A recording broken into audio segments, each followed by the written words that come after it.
In order to remove your head gasket, you're going to have to lift the vehicle, support the vehicle, and remove some major components such as the intake manifold, exhaust manifold, and timing chain components.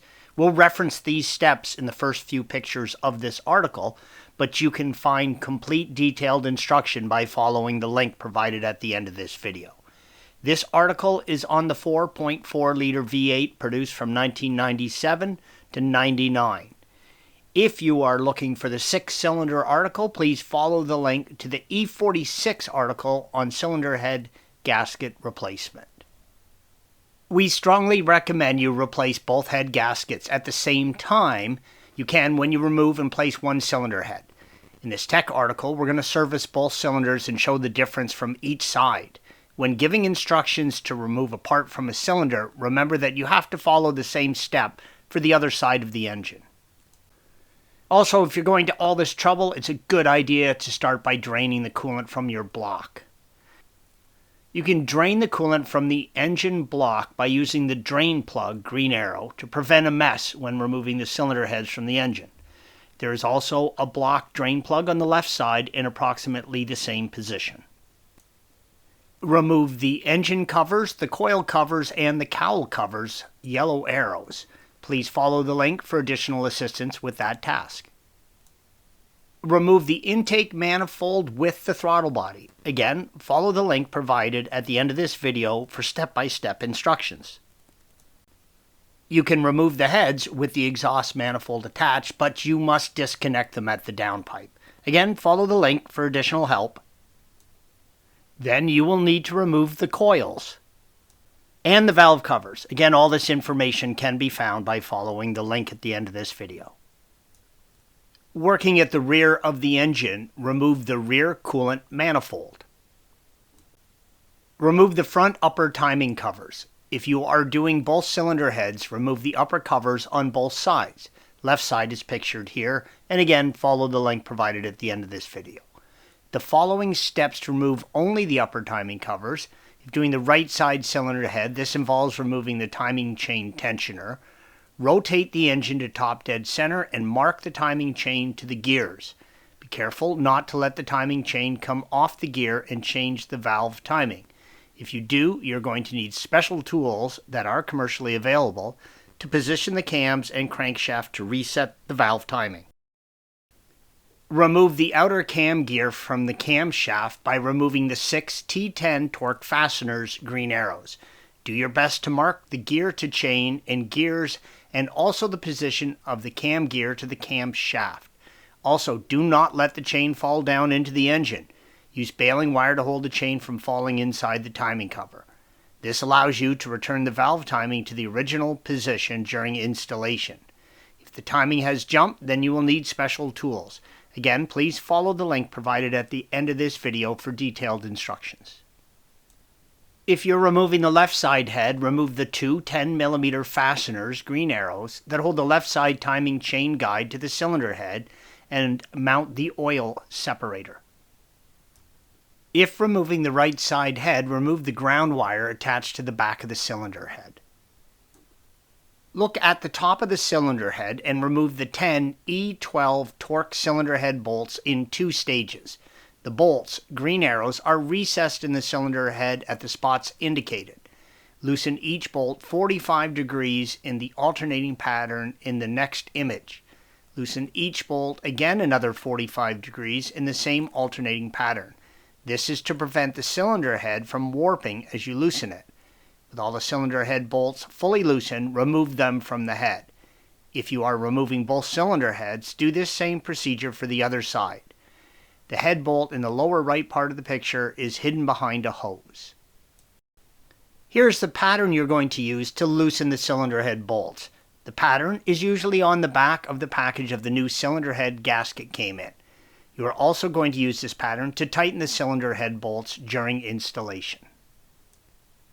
Number 9 is the upper left corner. Number 8 is the lower left corner. Number 7 is the upper right corner. And number 10 is the lower right corner. Remove the oil separator, green arrow, by moving it in the direction of the blue arrow so that it clears the cylinder head, red arrow. Also note its position so you can position it on the oil drain tube during installation. You do not have to remove the lower timing cover. We have done so for photographic purposes. Pull the cylinder head off of the engine block by lifting it upwards and pulling it forward to clear the exhaust. Here the left side is pictured. You can pry on the corner of the cylinder head to break the seal of the head gasket to the head, but do it at a point where the cylinder head is strong and there are no surfaces that need to be sealed. If you are removing both cylinder heads, lift the other head off the block the same way. The cylinder head is going to be heavy. Do not let it slide down, as valves that are open may strike the block and bend. The right side head can be taken off with both exhaust manifolds still attached. The left side head, remove the front exhaust manifold. The steering box is in the way. Again, please follow the link provided at the end of this video for additional assistance.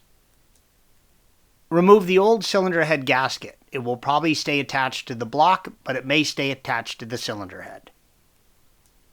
Clean the cylinder block mating surface. The safest way to do this is with a nylon scouring pad, rubbing the surfaces by hand.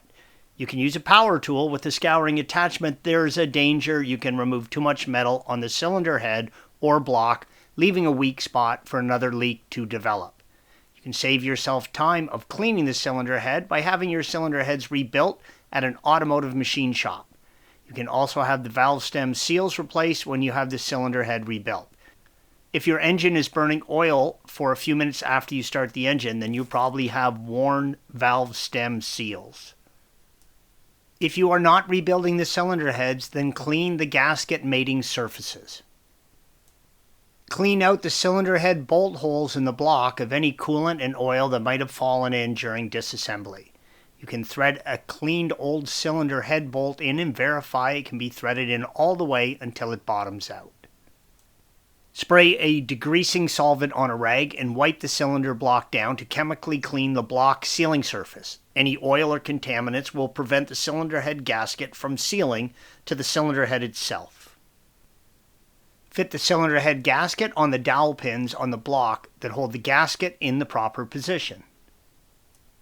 With the cylinder head mating surface fully cleaned, fit the cylinder head to the block, aligning the cylinder head bolt holes. Apply a light coat of oil to lubricate the cylinder head bolts as you torque them down.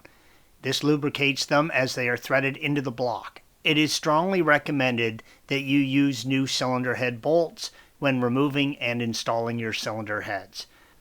If you're going to all this trouble, I never reuse cylinder head bolts.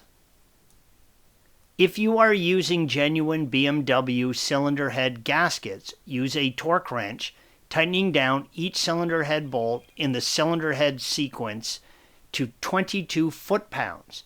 If you are using an aftermarket head gasket such as a V8, torque to 30 Newton meters.